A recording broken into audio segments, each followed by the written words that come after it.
మీ business ఏదైనా మీ ఊర్లో promotion చేయాలంటే అది సుమన్ టీవీతోనే సాధ్యం. ఇప్పుడే సంప్రదించండి. ఈరోజు ఇక్కడ భువనగిరి నియోజకవర్గం పోచంపల్లిలో వివిధ రోడ్లు దాదాపు 12 కోట్ల రూపాయలతోటి మరి పంచాయతీరాజ్ మంత్రి సీతక్క గారి వారు శాంక్షన్ ఇచ్చి మరి ఆ రోడ్లు ఈ రోజు శంకుస్థాపన చేసుకోవడం జరిగింది.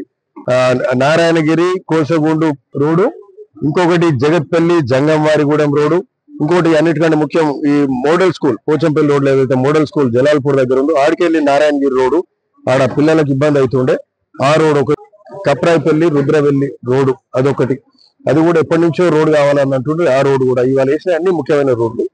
మరి షేరిల్ల రోడ్ అనేది ఎప్పటి నుంచో ఈ ప్రాంత వాసులందరూ కూడా షేరిల్ల చౌటుప్పల్ పోవాలంటే దగ్గర అవుతుంది అని చెప్పి అడుగుతా ఉంటారు. సో ఆ షేరిల్ల కూడా శాంక్షన్స్ లో అడిగినాం, అది కూడా శాంక్షన్ అయింది. సో ఆ షేరిల్ల రోడ్ వంకమామి నుంచి షేరిల్ల రోడ్ కూడా ఇప్పుడు దాన్ని ఫౌండేషన్ శంకుస్థాపన ఇప్పుడు చేసుకుంటున్నాం.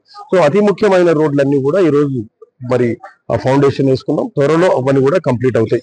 సో పంచాయతీరాజ్ డిపార్ట్మెంట్ లో నిధుల కొరత లేదు, ఇమ్మీడియట్ గా రోడ్స్ అవుతున్నాయి. దాదాపు పంచాయతీరాజ్ కిందనే దాదాపు 70 కోట్ల నిధులు శాంక్షన్ చేసుకొని రోడ్స్ డెవలప్మెంట్ కార్యక్రమాలు జరుగుతున్నాయి. ఒక పక్కకు ఈ రోజు ఆ మినీ ట్యాంక్ బండ్ మరి ప్రసిద్ధి గాంచిన పోచంపల్లి కాబట్టి మినీ ట్యాంక్ బండ్ 4-5 కోట్లు పెట్టాలి. ఇప్పటివరకు ఈడ 10 కోట్లు పెట్టి మరి ఆ మినీ ట్యాంక్ బండ్ కూడా డెవలప్ చేసుకునే కార్యక్రమం చేస్తున్నాం. ఈ రోజు దాని పర్యవేక్షణకు అధికారులు కూడా వచ్చింది, అది చూసుకొని మళ్ళా అతి త్వరలో ఒక వారం 10 రోజులలో కూడా మేము ఆ మినీ ట్యాంక్ బండ్ కూడా డెవలప్ చేసుకునే కార్యక్రమం చేస్తాం. దానికి కూడా శంకుస్థాపన కార్యక్రమం జరుగుతుంది. సో అర్హులందరికీ 7 ఎకరాల భూమి ఉన్న వాళ్ళందరికీ వస్తుంది, 1.5 లక్షల ఆదాయం ఉన్న వాళ్ళందరికీ గ్రామాలలో రేషన్ కార్డు వస్తుంది. తరిపోల అతీతంగా కూడా ఇవ్వాలని చెప్పి మేము బహిరంగానే చెప్తున్నాం.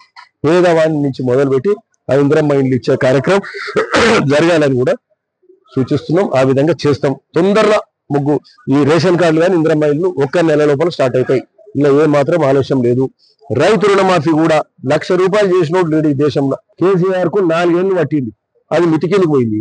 మా ముఖ్యమంత్రి ఈ కాంగ్రెస్ ప్రభుత్వం 2 లక్షల రుణమాఫీ, 2 లక్షలు ఈ రోజు రికార్డుగా మరి దాదాపు కాదు అందరికీ అయింది. 2 లక్షలు బిలో ఎవరికైనా కాలేదంటే 2 లక్షలు ఎక్కువ ఉండవచ్చు. మా లిమిట్ 2 లక్షలు, 2 లక్షల వరకు చేసినాం. 2 లక్షల బిలో కూడా కొందరు కాలేదన్నారంటే ఆ ఇంట్లో 2-3 ఉండి వాళ్ళకు 2.5-3 లక్షలు ఉంటే కాదు. సో ఒక యూనిట్, ఒక కుటుంబం 2 లక్షలు. ఆ విధంగా మాకు ఎక్కడైతే వారు తారసపడతలే కాలేదన్నోళ్ళు అడిగితే ఏదో పొరపాటు అన్న తేలితే రాలేదు తప్పితే లేకుంటే కాదు. ఎక్కడైనా బ్యాంకింగ్ ఎర్రర్స్ ఉండి రాలేదనుకోరు, ఎక్కడైనా రెన్యూవల్ కాలే ఏదైనా బ్యాంక్స్ 1-2 బ్యాంక్స్ వాళ్ళకి చేపించే బాధ్యత మేము తీసుకుంటున్నాం. సో ఆ విధంగా అన్ని బాగా జరుగుతున్నాయి. ఒట్టిగా ఈ టీఆర్ఎస్ మొత్తం అసెంబ్లీలో ఇంటికి పంపించారు, పార్లమెంట్ లో డిపాజిట్ లేకుండా చేశారు. వాళ్ళు పబ్బం గడుపుకోవడానికి మళ్ళా ఏమంటారు ప్రజలలో అయోమయం సృష్టించి ఏదో అది జరుగుతలేదు ఏమో అవుతుంది అనేది ఓ కుట్రలు పంతురు తప్ప ఏం లేదు. ఈరోజు ప్రతి విషయంలో మరి అన్ని పనులు కూడా చేసుకుంటూ పోయే కార్యక్రమం ప్రజాపాలన ఇవన్నీ జరుగుతున్నది.